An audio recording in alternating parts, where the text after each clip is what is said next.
حضرت جنید بغدادی رحمۃ اللہ علیہ ان کے پاس جانے لگا. وہ شخص جو آیا تھا کہنے لگا حضرت جی میں نے آپ کی کوئی کرامت نہیں دیکھی ہے. اب کئی علاقوں کے اندر پیر گزرے ہیں، اللہ والے بڑے گزرے ہیں، نیک گزرے ہیں، ہم اولیاء اللہ کے مخالف نہیں ہیں، لیکن ایسے لوگ گزرے ہیں کہ جن کے جسم پر لباس ہی نہیں ہوتا تھا، سارا دن پھرتے تھے، اور اب لوگوں نے ان کی عبادت شروع کر دی سرگودا کے اندر، مختلف علاقوں کے اندر. حضرت جنید بغدادی رحمۃ اللہ علیہ کو کہنے لگا کہ آپ کی کوئی کرامت نہیں ہے، آپ رب کے ولی کیسے ہیں؟ تو حضرت جنید بغدادی رحمۃ اللہ علیہ کہنے لگے میں نے تمہیں کب کہا ہے کہ میں رب کا ولی ہوں؟ لیکن یہ بات سن لے کہ تو نے میرے پاس 2 ماہ گزارے ہیں، تو نے میرا کوئی کام خلاف سنت دیکھا ہے؟ کوئی مجھے ایسا کام بتاؤ جو میں نے نبی کے طریقے کے خلاف کیا ہو، جو میرا کام اپنے نبی کے کام کے مخالف ہو، پھر میرے اوپر اعتراض کرنا. اور میرے دوستو یہی تقویٰ ہے. ایک آدمی ساری رات عبادت کرتا ہے، ساری رات نوافل پڑھتا ہے، لیکن صبح کی نماز قضا ہو جاتی ہے، ظہر کی نماز قضا ہو جاتی ہے، عصر کی نماز قضا ہو جاتی ہے، تو وہ کون سا ولی ہے؟ ولی وہ ہوتا ہے کہ جس کا کوئی کام نبی کے طریقے کے خلاف نہ ہو، جس کا رہنا سہنا اپنی نبی کی زندگی کے مطابق ہو. سارا دن عبادت کرتا رہے یہ ضروری نہیں ہے، لیکن خلاف سنت کوئی کام نہ کرے، وہ رب کا ولی ہے. تو کیا بتا رہا تھا کہ ہمارا اٹھنا بیٹھنا اور چلنا نبی کے طریقے کے مطابق ہو جائے. یہی مطلب ہے محمد الرسول اللہ کا. آپ کی رسالت پر ایمان لانا، آپ کی ختم نبوت کا اقرار کرنا، اور آپ کی زندگی کا ہر طریقہ ہمارے دل میں آ جائے. یہی مطلب ہے کلمہ طیبہ. ہم ہیں تو مسلمان، لیکن ہمارے سارے کام غیروں والے ہیں. ہمیں محبت اوروں سے ہے. ہمارا لباس آپ سلم کے لباس کے مطابق نہیں ہے. آپ سلم نے سفید لباس کو پسند کیا، اور آپ ہمیشہ سر پر ٹوپی اور پگڑی رکھا کرتے تھے. ٹوپی رکھنا بھی آپ سلم کی سنت ہے. سفید ٹوپی کو آپ نے پسند کیا ہے. سفید ٹوپی آپ اپنے سر پر رکھا کرتے تھے، اور آپ امامہ بھی اپنے سر پر رکھتے تھے.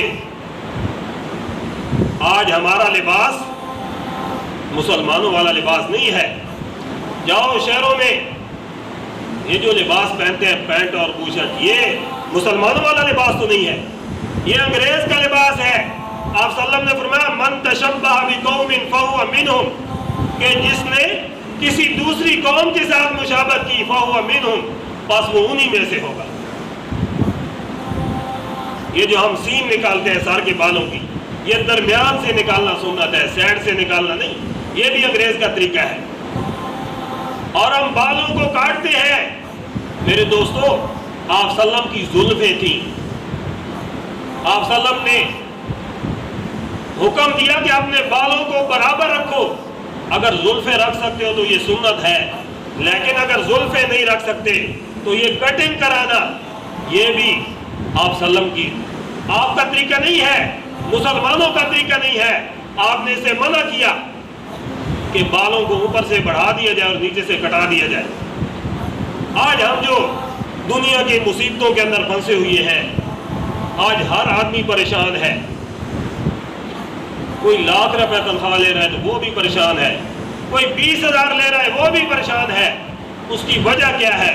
کہ ہم نے اپنے نبی کے طریقے سے منہ موڑ لیا ہے.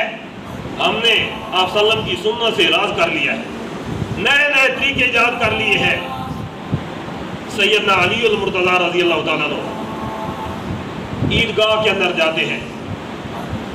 عید کی نماز سے پہلے ایک شخص کو دیکھا کہ نوافل ادا کر رہا ہے. حضرت علی المرتضیٰ رضی اللہ تعالیٰ نے کہا کیا کر رہا ہے؟ یہ نوافل کا ٹائم تو نہیں ہے. کہنے لگا نوافل ہی پڑھ رہا ہوں، کسی کی مخالفت تو نہیں کر رہا.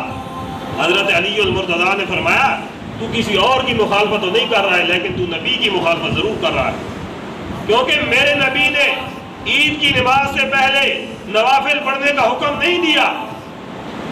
میرے دوستو جس کام کا ہمیں نبی نے حکم نہیں دیا وہ کام رسم تو ہو سکتی ہے، وہ کام ہمارا رائج کیا ہوا طریقہ تو ہو سکتا ہے، لیکن اس کام کو ہم دین نہیں کہہ سکتے۔ ابھی ایک نوٹ ہے، اس کے اوپر قائد اعظم کی تصویر لگی ہوئی ہے۔ قائد اعظم کی تصویر ہٹا کر آپ سعودی عرب کے بادشاہ کی تصویر لگا دیں، مصر کے بادشاہ کی تصویر لگا دیں، یہ نوٹ بینکوں میں چل جائے گا، کوئی بھی نہیں لے گا آپ سے نوٹ۔ میرے دوستو، یہ دین ہمارا نہیں ہے، یہ دین میرے نبی کا دین ہے، محمد مصطفیٰ کا دین ہے۔ دین بھی وہی بنے گا جس پر میرے نبی کی مہر ہوگی، جس کام میں میرے نبی کا طریقہ ہوگا۔ جس کام میں میرے نبی کی مہر نہیں ہوگی وہ کام دین نہیں ہوگا، وہ کام مردود ہوگا۔